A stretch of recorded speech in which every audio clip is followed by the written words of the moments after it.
It's proof that you might not start out on the same page in life, but things can come full circle to where it's mutual love and respect. Joe Budden, I appreciate you and I salute you for this, bro. People are seeing that it's possible for somebody to deliver the truth in a non-watered down way and do it with love and passion and skill and have a reverence for God, all in one package. I think all of those things matter. If it's delivered with love at the core of it, it prevents it from becoming beef. When I lost my grandpa, it solidified to me that, like, man, this ain't gonna last forever.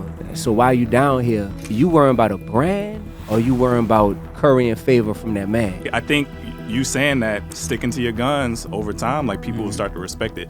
What have you seen change since you started speaking up? It's just that this really happened, and I'm about to show y'all the video. It's proof that you might not start out on the same page in life, but things can come full circle to where it's mutual love and respect. Joe Budden, I appreciate you and I salute you for this, bro. So about a year ago, he said some very choice things about me on this podcast. I fired back. He said some more things going in my character on this podcast. I fired back, right? I even had a ball bottom on my song, Call It Like It Is. Now he just shouted me out, and I understand that this is just like a virtual handshake of us saying, hey, bro, it's love and respect there, you know? I want everybody to pay attention because I didn't have to back down from anything I said or my commentary about hip-hop or the music that I make, but consistency usually breeds respect. So thank you, bro. Y'all mean that text Taylor to have a talk about the frenzy launch? Y'all about to die. Is about to die, except Kendrick. All of y'all are Russell. Hey, Mike. Hey, what's my man name? Don't like me sometimes. Dee-1. Hey, everybody getting it. Shout out to Dee-1 too. Yo. That's funny. It's the guy that don't like me sometimes. Yeah, right. So that led me to my question of, is it working? What change have you seen? Because this is a little bit of change. I remember when Joe, because I was one campaigning like, Joe, you need to bring him on here because I think you on there would be powerful. Mm-hmm. I really do. Yeah. But he did change. Like, I think you saying that, sticking to your guns over time, like, people will start to respect it. Are you seeing a change? I think Charlamagne's starting to get it. I've seen you on different platforms where I think people are starting to get it. What are you seeing from when you started? Well, you started years and years ago, but just in this last run, what have you seen change since you started speaking up? Yeah, man, people are seeing that it's possible for somebody to deliver the truth in a non-watered down way. See that. And do it with love and passion and skill and have a reverence for God, all in one package, right? I think all of those things matter. If it's delivered with love at the core of it, it prevents it from becoming beef. Right? If it's delivered with passion, then a man gonna have to be like, oh, I at least gotta listen to what homie's saying. Because this is man time now. He looking me right in my eye. I can tell he mean what he's saying. You feel me? Right. When he doing it with skill, it's like, oh, homie could really rap too, by the way. And a lot of people know him. And he got album on top of album on top of album. So we gotta respect that. He not just a cultural critic or academics, you know, trying to go viral. When all of those things happen and when they see the consistency, then it makes them say, dang, okay, let me give this point of view some serious consideration. And ultimately they realize, man, ain't nothing he's saying wrong. They ain't never called me a liar. It's just that it be difficult for people to stand next to what I'm saying because they're like, what's the implications of me standing next to this? Yeah, right. Because the guest I brought on my show yesterday or who I'm bringing on my show tomorrow probably fits in the category of what this dude is speaking out against. So how does that make me look? People start thinking about their brands, you know what I mean? So when they just like, oh, like if I was overly thinking about my brand at all in these past 2 years, I would have kept my mouth shut on a lot of things, you know what I mean? But not worrying about any of it, bro. You know, my grandpa passed away a month before the Sway interview I did that really like shook the world in a lot of ways. Regarding Meek Mill, Jim Jones, Rick Ross, and me making comments that really, you know, made a lot of people in hip-hop turn their head. And when I lost my grandpa, I won't say I lost him. I say when God called my grandpa home, it solidified to me that, like, man, this ain't gonna last forever. So while you down here, you worrying about a brand or you worrying about currying favor from that man, you know what I'm saying? And for me, it's just like any brand-oriented moves or overthinking or strategizing. All that stuff is out the window, man. You know what I'm saying? I done had Christian rappers ask me questions, and I don't even want to say who name it is, and you know, had that be a whole thing. But like, I could tell some people be like trying to study what I'm doing, almost like, how can I do my version of what Dee-1 is doing? You know, so people ask like, so where you trying to go with all this, or what you trying to like, you know, take this to, or what you trying to build with what it is you're doing? And my answer is nothing. Like seriously, like this is not some well thought out 5-year, 10-year plan. And that's what's so magical and so amazing about it, is because it has a level of freedom and authenticity attached to just my whole aura, I believe. And that freedom and that authenticity allows for me to be all things to all people, just like it says in the word. You heard me? Like, I'm able to speak the necessary language and to do this, and then, you know, become a college professor when a year before that, I would have never even dreamed of even wanting to be a college professor. But then when I see, oh, this is God opening this, like this is a God door that's opening, bet I'm courageous enough to walk through it. So hopefully that impresses upon people that we should be doing ministry before we doing business, right? And the business always takes care of itself, bro. I think a lot of people to answer your question, a lot of people are just focused on, how does this impact my business if I start talking like this, or if I switch up what I'm doing? A lot of artists, how does this impact me getting booked if I start rapping different than the way I've been rapping for the past 20 years? Man, when you truly got faith in God, and when you throw all those worries out the window, man, it unlocks a level of creativity and freedom in you. And it actually allows God to be like, now I can really flex my muscle and show you that I'm really God. Because now that you finally giving it to me and trusting me, man, watch what I do. Finna blow your mind in a good way. You feel me? And that's where I'm at, brother. And I just pray I stay right here, like right here, bro. So now the next step is to build up the next generation. So I just did the rappers only call. I had almost 900 rappers sign up to be on a Zoom call with me, bro, to where we could just talk about how we nurture our gifts and talents. And literally, I put the word out there over the course of like a week and had 900 rappers sign up to come be on this call, man. People, young creators are hungry to figure out, yo, how do we like the thing I'm trying to give people, I ain't trying to give nobody no record deal, man. I could sign somebody if I wanted to tomorrow and sign buku artists, but what's more valuable, giving you an advance and some money in your pocket, or allowing you to like uncover and unpack like my heart? I think that what's in my heart and my perspective towards how I approach this endeavor, right? This purpose-driven endeavor, right? That just so happens to be my profession. What's in my heart, that is more valuable than any amount of money I could give y'all. And that's not just for rappers. That's for fans as well. Like, I teach in my college course, I teach about becoming a consumer activist. We see it right now. If we got the audacity as black people to boycott Target, then don't we need to boycott the murder music that's putting a target on our back? You heard me? We boycotting because of DEI. Murder music causing us to D-I-E. You heard me? Straight up. You gonna write this stuff down? Straight up. Man, you know that's going in the song. You know I thought it was. I'm sitting here like, oh. That ain't no it. That's going in the song though. I can tell. Yeah, man. Yeah. So we, man, a shift is happening right now, bro. A shift is really happening. And some people, they're wrestling with it behind the scenes, and they'll send a voice memo here, or they'll reach out with a DM there, and you can tell that they're inquisitive, they're curious, like they wrestling with it. And I know listen, brother, I know y'all listening, brothers and sisters, all y'all wrestling with is, dang, how does this impact my bag and my social status? That's all people really, like, that's the only two insecurities people have, you know what I mean? Your bag and your social status pales in comparison to what it's like to have God say, job well done, my good and faithful servant. That's real. You feel me? Yeah, I didn't know it was connected to your grandfather, man. I didn't know that those two situations were related. So I could see how you're like, man, I got nothing to lose. I ain't got nothing to lose, dog. You feel me? Like that's the closest human being to me, bro. Yeah. Like straight up. I remember when that was going down. Okay. Yeah. So a lot of people don't know that, man. So that's why. Speaking of my new friend, my best friend, Joe Budden, you heard me? Shout out to my bestie. But I remember on his show, man, one of the things that hurt me the most is I saw that people were saying, they were like, yeah, it looked like he went live. No, that wasn't on Joe Budden's show. That was some people in the comments. They were like, oh, Dee-1 went live talking about all this Rick Ross and Jim Jones back and forth or beef or whatever you wanted to call it. And they were like, man, Dee-1, like he started tearing up when he was going live. And I did.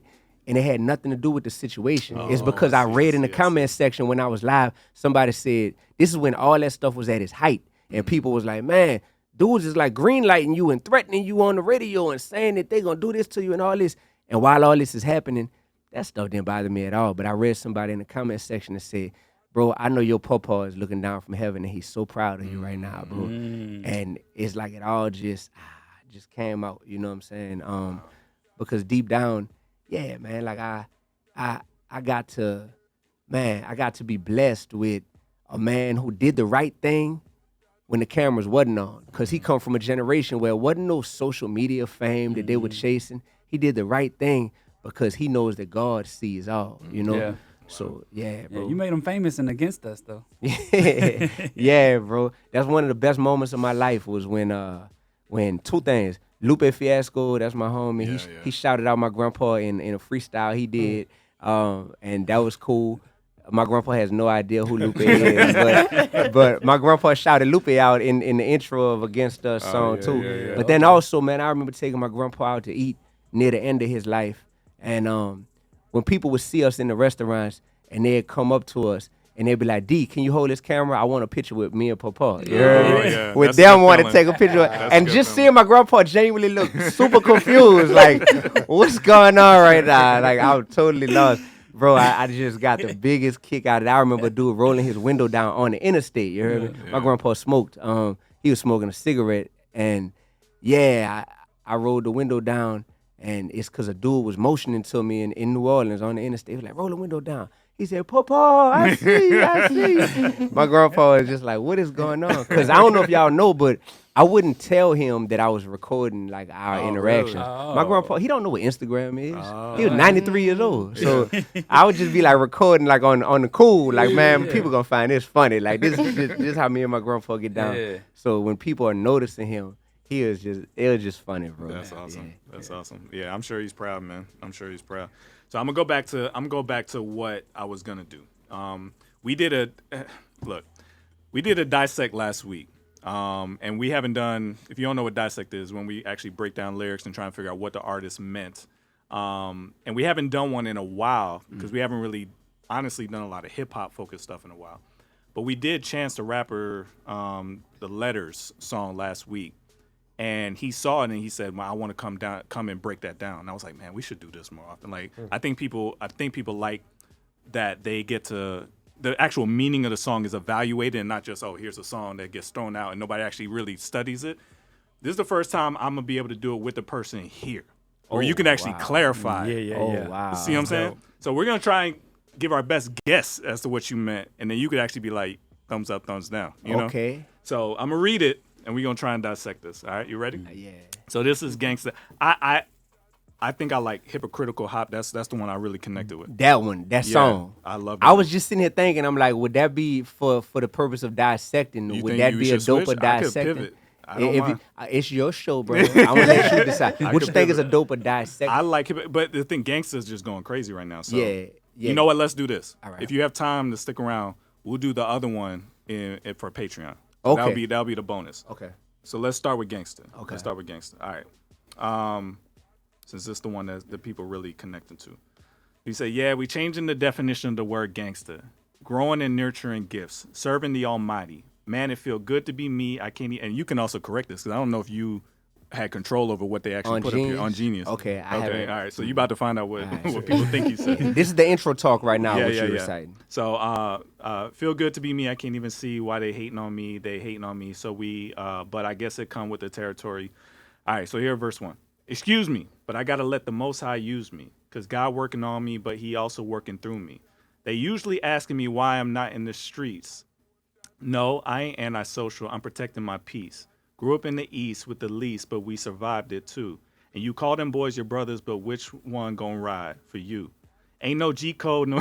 I love it. I don't get this when I do it no. Ain't no G code no more, boy. Them streets done lied to you. That's why I be in my bag, but I be in my Bible too. And I can't lie to you. I'm so proud of you. If you take what's deep inside of you and allow it to reign, Charlemagne said, Dee-1, you necessary, brother. Well, I'm the son of God, so it's hereditary, brother. All right, so that's that. And then here's the hook. They don't like me, but they know they can't deny me. Man, I'm a real gangster, and you know right where to find me. G-A-N-G-S-T-A, do not try me. Growing and nurturing gifts, serving the Almighty. They don't like me, but they know they can't deny me. Man, I'm a real gangster, and you know right where to find me. All right, so you say it again. So the gangster is growing and nurturing gifts, serving the Almighty. All right, so a lot of people feel how I be feeling, but don't speak up. You say that a lot. I be out at Harvard in my office with my feet up. God, why are you so good to me? I need answers. Slade built this school, now I own real estate on campus. Looking for a wife, but I ain't trying to be your daddy. But I'm going to be the leader of this house. You going to respect me. I just need somebody I could build with. The real going to feel this like a slap from Will Smith. Oh, no. My girl don't need no rough masculine energy. Let me handle that part so you can rest in your feminine. Spirit gold is Trick Daddy's teeth, and she's sweet as cinnamon. She the best, she the best. My grandpa, we just talked about. My grandpa and my daddy raised a true Southern gentleman. And it don't matter if my paper taller than Kareem. Sway told me you can't measure my impact with streams. Got the heart of a teacher, platform of a rapper, just a man on a mission. Let's go. All right, so that's the hook. All right, so let's break it down. I actually want to see. Let's see. All right, here we go. Let's start at the beginning here. All right. I don't see rapping in your future, by the way. It's in my past. It's in your past. Yeah. All right, so excuse me, but I gotta let the Most High use me. All right, so what's in this beginning here that you want to highlight? Yeah, excuse me. The way I abruptly started off, it's like I know that being a disruptor, that's one of my gifts, man. That's actually the title of my last album was called "Loaded: Life of a Disruptor Evolving Daily." That's what "Loaded" stood for. I'm a disruptor, bro. So when I start off the verse, it's like, excuse me, to get everybody's attention. Excuse me, but I gotta let the Most High use me. So it's like I'm disrupting just to let y'all know who I'm here to serve. Cause God's working on me. Like I'm not perfect. You feel me? I'm far from perfect. I'm far from perfect. God working on me, but He also working through me. Yeah. So it's just letting people know, even through my imperfections, I can still be a vessel. You know what's interesting? This song is kind of like a summary of what's been going on recently. It is. You mentioned a lot of like key points with the Charlemagne thing. What's something else you mentioned in here? Sway. Yeah. You mentioned kind of like the highlights. Literally, bro. Yeah. Literally. So, dog, I got goosebumps, brother, because like I told y'all at the beginning of this episode, I have seen the alignment and the synergy of how God is using me in real life and culturally, what is happening, what shift is occurring. And I was able to capture that in song form. Everything on this album, it doesn't feel like it's far removed from what's happening in real time, culturally and personally with me. So I do think that this song, I'm glad that you noticed that. That says a lot that you noticed that. So I'm trying to see if there's anything we need to cover before you start talking about young ladies. Look, he right. Yeah, Let's see. That's gonna be interesting. They usually ask me why I'm not in the streets. No, I ain't antisocial. I'm protecting my peace. I kind of I'm not a part of any clique. You know what I mean? Okay, so that's what you mean. You just mean like you're not getting into the mess that's happening. In the There street. you go. Gotcha, There you go. Gotcha. In CHH and in mainstream, I'm just like I'm on Dee-1 Island. So you're saying just messing the CHA streets too? Messing CHH, brother. I have mediated CHH beef Really? in the past 14 days. Oh, you're talking about recently? Recently, yes, indeed. Like, and I'm to the point where it's like, wow, this is really what's happening. And I lead a Bible study every Tuesday night on my YouTube channel, right? Called The Word versus the World. And it's at 8 p.m. Eastern for anybody on my YouTube channel, Dee-1 Music, DEE, the number one music. But, man, it's been forcing me to grow in my word because I can see things and I'm good at like calling it like it is or pointing different symptoms out that we see that are holding us back. And I've seen that the heart posture of a lot of people in CHH is that of just wanting to be an influencer, just wanting to be somebody famous, and they're just using the name Jesus or using the institution of Christianity as a low-hanging fruit to help them get there. I've seen that, right? I saw you talking about that. But then I look in Philippians chapter 1, and Paul is locked up, you heard me? And Paul's saying, you know what? Even though some people out here preaching and they got selfish ambition and they jealous of each other and they preaching out of a competitive spirit or whatever, I still rejoice because at least the gospel is being preached and proclaimed. Yep. So it's like, wow. So it's like, you're right. I'd rather have people pushing Jesus, even though their heart might still be a little impure, as opposed to pushing murder, debauchery, sin, you know what I'm saying? And their heart be in the wrong place. Yeah. But it still doesn't mean that I don't notice what's going on. And it still doesn't mean we shouldn't be striving for pure hearts. So I'm protecting my peace. So here we go. So Charlemagne, I think we actually covered when you were on the Breakfast Club, but Charlemagne said, Dee-1, you necessary, brother. Tell me what that interview, what was going on there? Walk us through being in that room. Was that your second time? That was my first time. That was your first time? They thought I had been on there before. I thought so too. I remember they said it. They kept saying, "You've been I here." remember you've them been saying here that. before. Like, I'm like, my spirit was here, sure? brother. My spirit was here. Okay, Trust so that was me. your first time. So walk us through that whole experience. Man, for me, there's very few things on like my hip hop bucket list, right? That would make me feel like things that I put on a pedestal, right? Sometimes it's, if this artist knows who I am, or if I get to work with this artist, that makes me feel like, dang, I really made it. You know, for me, that was DMX, right? Not only did I meet DMX, got to pray with DMX. You know what I mean? Like that, it's just like, man, that's amazing. Nas, for Nas to know who D1 is, to rock so tough with D1 and stamp me and co-sign me, and like that meant a lot. You know, coming from New Orleans, seeing to where the Hot Boys, the Manny Freshes, the Juveniles of the world, you know, the BGs of the world, to where they like, oh man, like you're our peer now. You're not our little bro.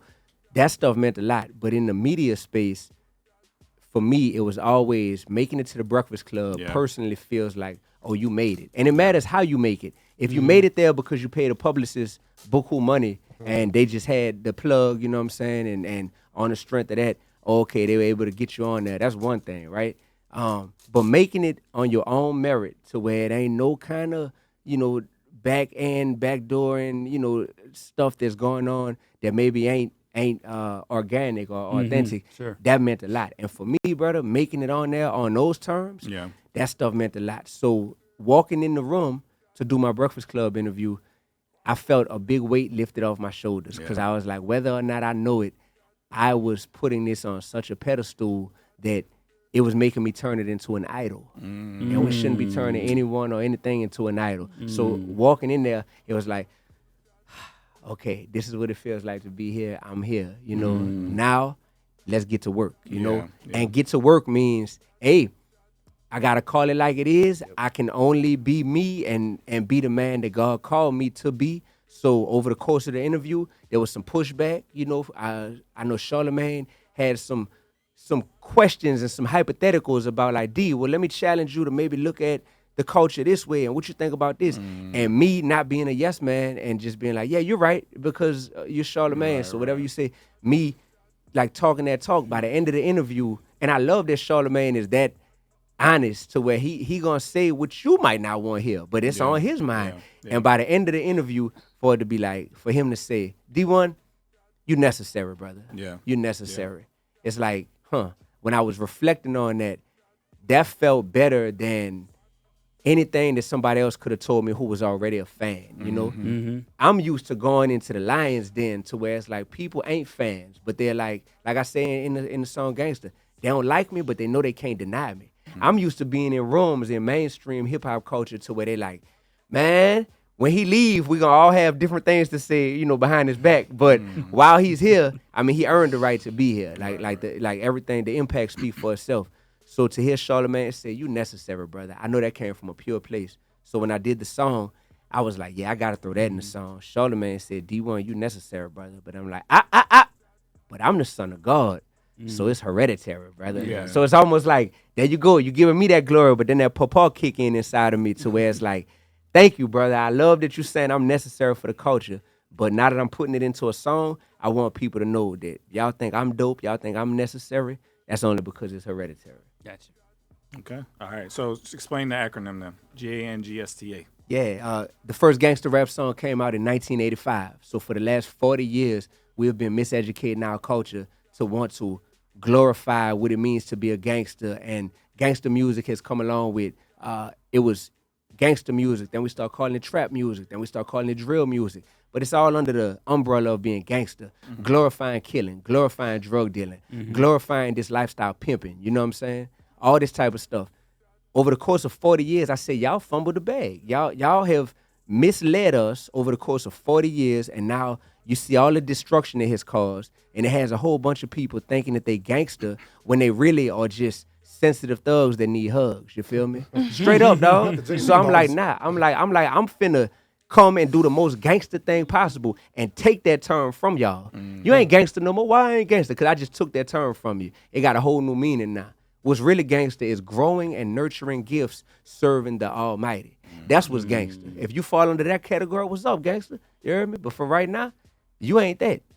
You feel me? And that's what the acronym came from. Like, man, we gotta redefine gangster. Ain't nothing wrong with saying, if we can redefine this, and if we can find, cause you know, I come from New Orleans. Like, I'm not from, man, I'm from, bruh, where we see on a daily basis that people they are really like, they're willing to die behind what they feel like is their respect and their pride, right? They're willing to die behind that stuff. And they tend to call that like, man, you got to respect my gangster. Or, man, you trying to test my gangster. You know what I'm saying? And really, no, they're not trying to test your gangster. You don't want them to respect your gangster. They're trying to test your pride. You want them to respect your pride. And pride, what they say, pride what? Comes before the fall. There you go. Pride come before the fall. So it's like y'all thinking that this is something to be holding on to. Meanwhile, man, let that pride go, man. All this, what's really gangster is going against the grain and doing something that might not be popular, but is necessary. You feel me? So that's why I redefined it. Okay. All right. So you talk about Harvard, the fact that you're there. And that I own real estate on campus. Yeah. So tell me more about that. Yeah, I own real estate on Harvard's campus, man. I co-own a multi-purpose facility, huge facility that's just been built on Harvard's campus near the business school. Okay. Oh, wow. Yeah, it has student housing. It has residential apartments in it. It has corporate office space that gets rented out by big, huge companies that have nothing to do with Harvard. Harvard's campus actually utilizes it for research purposes as well. So it's a big multi-purpose facility. And they were breaking ground on that facility as I was writing this song. That's dope. Okay. Yeah. I was like, last time you were here, you told us about the land, but you didn't. There was no building on it. Yeah, you were talking bro. about what was going to be built It's on there, it. brother, and by the grace of God, it's occupied. You know, That's crazy. Yeah, That's good. Yeah, so that's a powerful moment. Slaves built this school. Yeah. You heard me? Yeah. Our ancestors had to build this school. Y'all built this on the backs of our people. Free labor. Now the irony that like, cool, I own some real estate on this campus. You know what I mean? So I like to throw that in there as just a little, y'all know I'm still Dee-1, drive the Honda Accord, you know what I mean? Like cool, Saw that. chill. Yeah, that ain't changing, man. That ain't changing for sure. But I just like to throw that in there that, you know, cause I'm human, so sometimes stuff stick with me. So, you know, I see some people when they try to discredit my motives. You know, my motives are the most pure thing that I got, bro. Yeah. But when some people try to discredit my motives, they'll say like, oh, this is just a struggle rapper trying to get, man, a struggle rapper. Boy, I own real estate at Harvard University. You know what I'm saying? Not to mention Everything else. You know what I mean? So it was just a little way to throw that in there to people that it's like, yo, God has been great. You know what I mean? Yeah, God has been great. All right, this is where you might get in trouble. Here we go. Is this a metaphor? Here we go. Or are you talking about your actual life and your actual desires here? Man, we when talking about a wife, right? Writing that song, that ain't nothing metaphorical about that. Looking for a wife. You want me to say the bars or you gonna say it? Do it. Come on. Looking for a wife. Boo, I ain't trying to be your daddy, but I am gonna be the leader of this house. You gonna respect me. Uh-huh. Damn. That didn't even rhyme, but I had to say it. Yeah, I had to get this Daddy and respect me. That's how you know I just had to get this off. You know, Okay. I just need somebody I could build with. The real gonna feel this like a slap from Will Smith. My girl don't need no rough masculine energy. Let me handle that part, so you could rest in your feminine spirit. Gold as Trick Daddy's teeth, and she sweet as cinnamon. My grandpa and my daddy raised a true Southern gentleman. Dang. She like the Trick Daddy part. we from Miami. 305 till I die. Dude. Oh, All day. You already know. All day. All right, so what is this? Is this an advertisement? Are you looking like what's going on? Where are we at? That was me saying I'm in a space where I think what's really gangster is to speak about all aspects of life that I feel like we trying to make forward progress in. And I just put it out there like, hey, there's an area of my life where I would like to make forward progress in it. I saw Maya, the singer Maya, just did an interview that came out like yesterday where she was saying, I've never aspired to be married or have kids. You know what I'm saying? And on my end, I'm just like, well, this song shows that is something that I aspire to. And it's something that I've seen in my life. I've seen my grandparents be married my whole life, even my parents, So me putting that in that song, I also wanted to give women something to be able to say, oh, this song speaks to another side of Dee that maybe we don't hear him open up about that much. Yeah. I'm surprised you did it. So Yeah. So let's see. So where are you at with this? Like, are you? Because you famously say you don't have time. So are you making time? Yeah, you said it in the song. Are you making time for this part of your life right now? Finding balance, man, is what I'm doing. Trying to find balance. I think that what I've found is when you have clearly found your purpose before you find your partner, now you and your purpose come as a package deal. So your partner has to love the person and the purpose that accompanies that person, Yeah. And that is that's different, Some people can love the idea of what you represent, but loving the actual functionality of being a purpose partner with you, that's not for everybody. Right. Yeah. I was gonna say because you've visited this show like a lot of times, and it seems like every time we get a little bit more of who Dee-1 is, and I feel like just asking you like family aspect. Where is that for you? Like, is that something that you're big on? Do you get a chance to spend time with family? Because I remember the last time I was talking to you, you were like, well, I'm going to be in Atlanta, then I'm going to be in Boston, then I'm going to Pennsylvania, and then I'm coming back to Atlanta. And I was like, dang, that's 4 trips on a plane in 1 week. Yeah.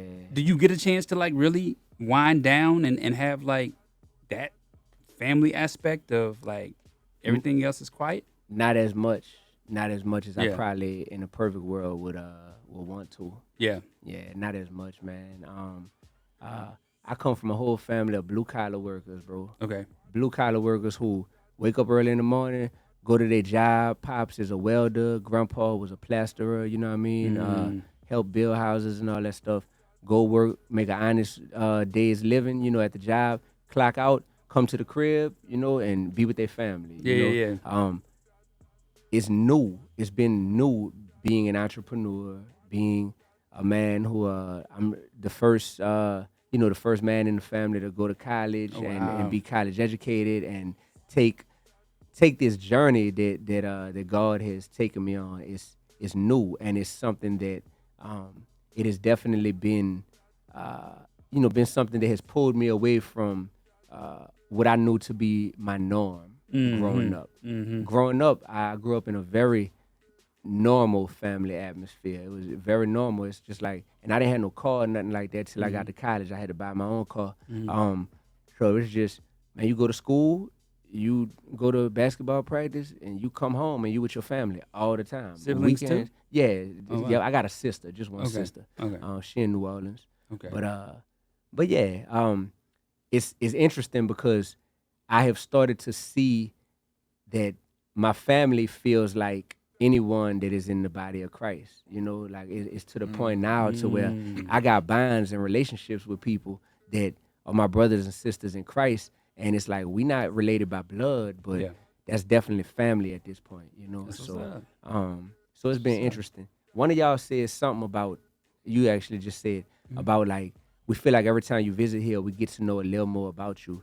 Man, the crazy thing is, bro, there is a very big aspect of who I am and what defines who I am that that I know has been intentionally not revealed by me professionally. You know what I mean? And it's been my whole career. It's been something to where I've been like, you know, I used to, when I was first starting to rap, I was like, when am I going to talk about this stuff, though? Or when am I going to talk about this? And in my mind, it was like, oh, when I sign to a major label, I'm going to talk about this. Or then it was like, oh, when I get just to a certain point where I feel like I got a certain, you know, grasp mentally around this stuff, I'm going to talk about this. And then you just get to the point to where it's like, will I ever talk about this? And so what I go back and forth on is, part of me feels like I'm a better artist to my fans by being as open and transparent and vulnerable as possible, right? But then there's the other part of me that's like, is that actually the recipe for a lack of peace? Because now you've given all of yourself to the public and people know too much, you know what I mean? I see that, yeah. Yeah, so I go back and forth on those things because I also know like, oh, the same thing that you struggling with or that you have overcome, that's part of your testimony now. And soon as you put that out there, that is going to relate to other people who can grasp what you're talking about, and now you can minister to them, da-da-da. All that stuff is cool, and I'm sure there's a lot of truth to it, but there's still parts that, like, if God, you know, for however long God has me here, if I'm still rapping, there's a lot of things that, at this point, rapping is about, I have certain things that I need to say on the microphone that I feel like will make this world a better place. And it's me always trying to judge internally what are the right things to say on the microphone that truly are done to make this world a better place. So Yeah. I'm so you know I think about that. Like sometimes the super personal route is a thing that ends up being therapeutic for people. Like I'm just gonna talk about talking about it, that's gonna help me get it out. But I've also seen that stuff backfire, man, to where you invite the world into your business. You know, and you invite the world into your Do you burn out? burnout. Do I burn out? I have times where I feel my battery is pretty low. Yeah. For sure, I have times where I feel like my battery is pretty low. And so I'm trying to transition to working smarter and not harder moving forward. And you know what it is that causes the burnout? It's not me trying to do too much. It's not me trying to be somebody I'm not.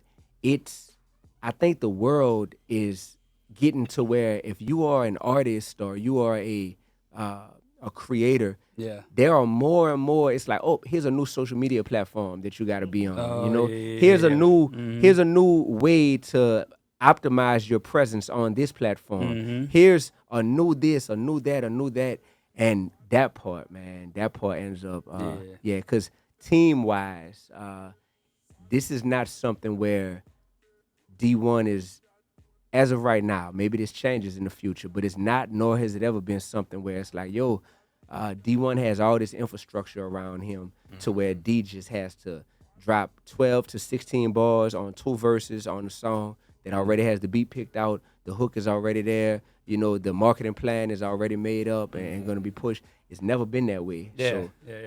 Because I notice when you go live at night, I'll be like, man, it's like 10:30, 11 o'clock. I know he had to get up the same time I did. And I'm just like, where does he get the energy from? Because then I go on for like a hot second, and you're just like, it's like 6 a.m. to you. Like, what?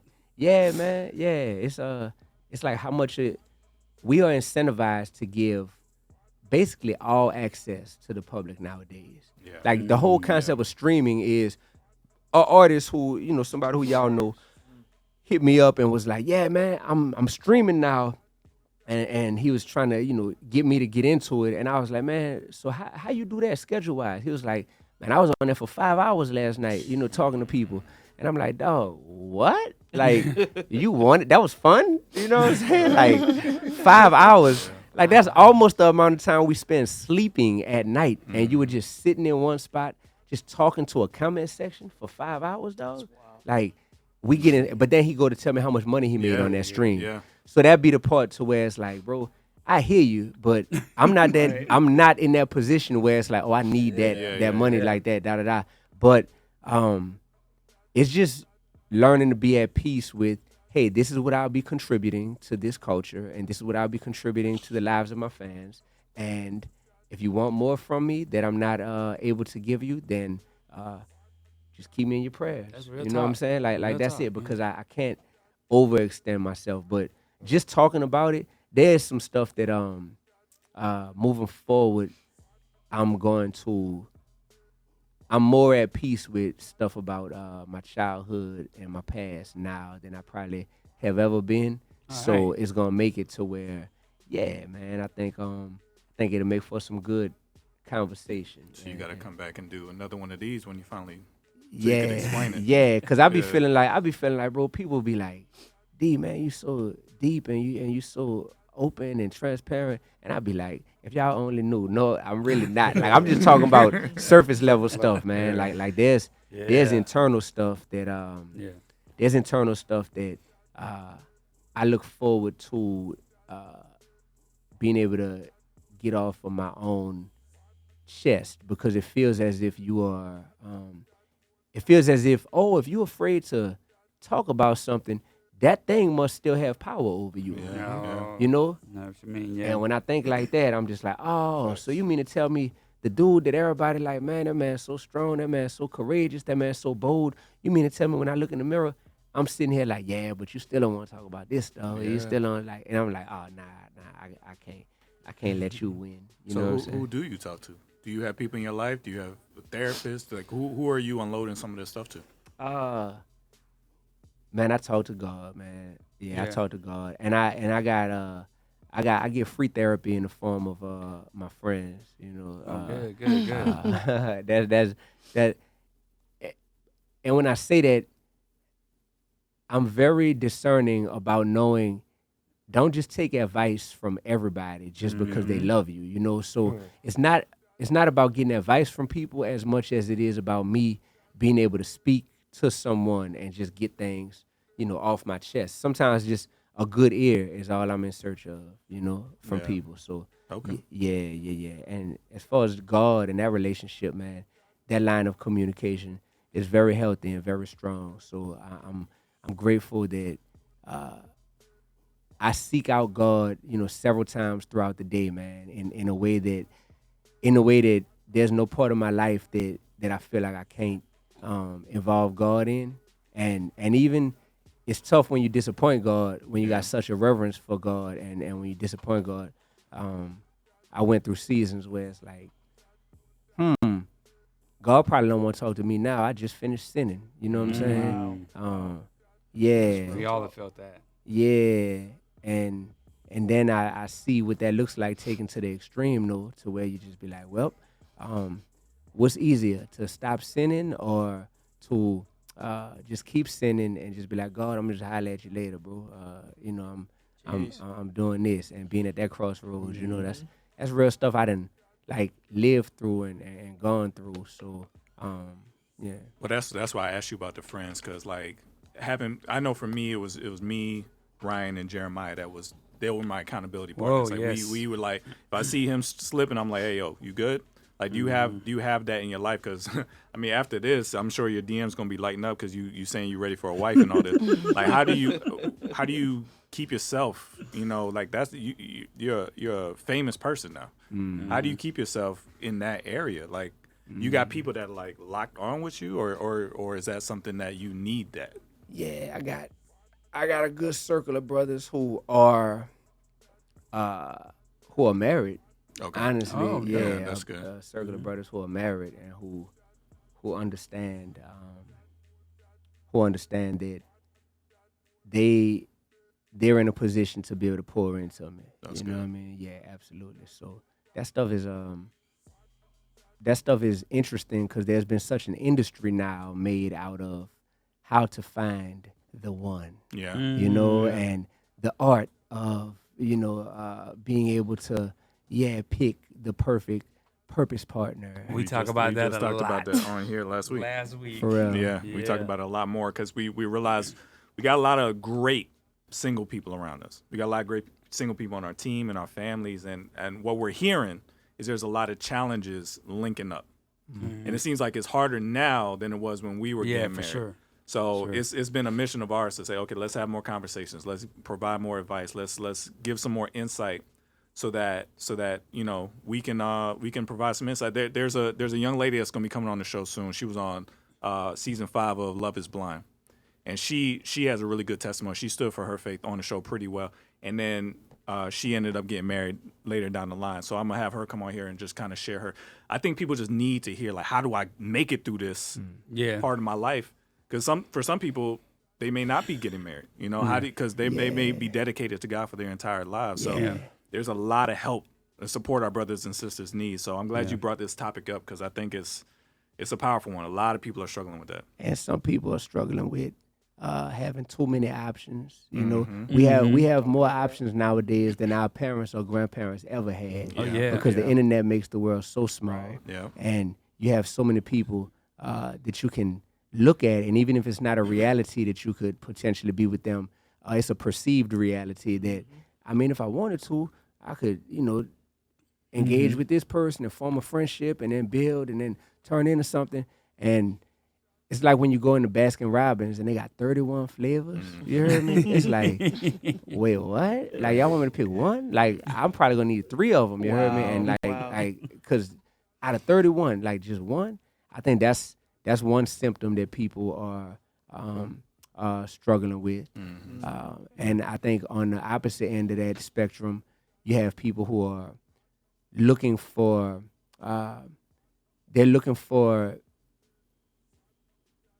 this contrived definition of what a perfect relationship looks like based on TV shows, what they've seen. Like, oh, I've seen this on TV. So subconsciously, I'm looking for something that mirrors that. Or I'm looking for something that mirrors what we see glamorized on social media all day. You look at a couple's testimony, and then their pictures look cute together, and you be like, oh, man, like that's the bar right there. That's where the bar is set. So it's dealing with that. Not to mention, I mean, you said the F word, man, like fame, bro. That stuff has an impact. That, like, nobody teaches you how to be famous. Yeah. Nobody teaches you how to be famous in a way that honors the platform that you've been blessed with, but that still allows you to maintain your humility, your integrity, your sense of personal connection to where everyone doesn't just seem like a quick transactional relationship of like, okay, knock this little interview out right quick, before it to be like, yo, like, these are actually grown men and women who I want to, like, value as people and whatnot. When everything is, so here's your schedule, here's your itinerary, and you're in this city, then you're going here, then you're going here. Speaking of that, like, I'm about to go on tour. Starting September 5th. We'll be in Atlanta September 7th. Yeah. But going all around the country: Houston, Atlanta, Dallas, Nashville, New York, D.C., Boston, and New Orleans. Those are the 8 cities, and I'm excited. But touring is challenging. Oh yeah, touring is challenging. Number one, I don't think people understand that there's a big difference between them supporting you on the internet and double tapping and liking your comment on there or your content on there versus them actually coming out. Oftentimes there are these big barriers that exist to where it's like, well, wait, I got this many followers. Then why are these people, not coming to the shows? Oftentimes they're not even aware because the marketing of the concerts may not even be reaching them because social media makes it to where you actually aren't even reaching the bulk of your audience online when you post something. So now you got to run ads. Now you got to try to, identify where those people are. And then from there, people got a lot going on, man. So people got kids and they got work schedules and school and all that. And so they got to decide teaching people how to support us is a real thing. So I'm structuring my concerts in a way that it's really just it's a gathering of like minds in the same place, and it's meant to edify everybody's spirit that night. So instead of having opening acts on the tour, like, oh, this person's gonna be the opening rapper or opening singer, I'm having community-led panel discussions with I like that. members of each city who have their boots on the ground and are doing the work every day. Because me, I'm in a position, I'm the big homie now to where I can co-sign people. And I can make what you doing cool by saying, we're going to have you on stage talking about your hard posture, the challenges you face, but also the solutions that you are bringing to the table. And allow your community to see you as a hero and whatnot. I'm doing that in every city. That's good. And then getting into the show. So yeah, bro, it's touring. Touring is a time where it puts a lot about life into perspective when I tour, man. It puts a lot about life into perspective. But namely, that's why I started teaching, because I started craving. I done been on like 14, 15 tours in my career so far, maybe closer to 20. But I started craving a deeper relationship with people as opposed to a very surface level one-day relationship with them, to where it's like, oh, I'll be in Houston September 5th. I had a great concert experience with you. That was dope. Yeah. Now, won't be seeing you till a year from now when I come back to Houston. That stuff started to feel. But that's full circle for you. You started as a teacher. Now you back to it. And I was missing it, bro. Yeah. I was missing it, and I was missing it. So that's why I started the Bible study. At least every week, I've been able to cultivate a community of hundreds and hundreds of people that are on my YouTube as we go live together. Now I know people's screen names. I'm knowing what city they in. I know they vibe. I'm knowing their kids just through cultivating community. So it probably was me being like, dang, you got the fame and you got the impact that you're making, but now wanting more community, and for my own purposes, So we getting Pastor David anytime soon? We getting Pastor D? Pastor D, bro. Is that where this is going? A lot of people have asked me that. Do you honestly feel like, am I pastor material, bro? Anybody is. I have a great, You heard me? I got a great friend. I'm just letting David off Dwyer in New Orleans out the night war. Will Gravely. Yeah. I think he's from the same area as you. No. Wait, I may be wrong about that. I don't know where he's from. If I'm telling you, he got the same heart, same drive, same creative, everything. What you could bring to that would be amazing. Don't do it if you ain't called to it. I ain't pushing you to do nothing. But Amen. it just sounds like the community that you're craving could result in something like that. So prepare yourself because I think, didn't you talk about this on something? It could be that he could be sliding you into that, but it's going to require even more than what you've given so far. Yeah. So don't walk into that lightly. But I do think your gift is teaching. That's clear.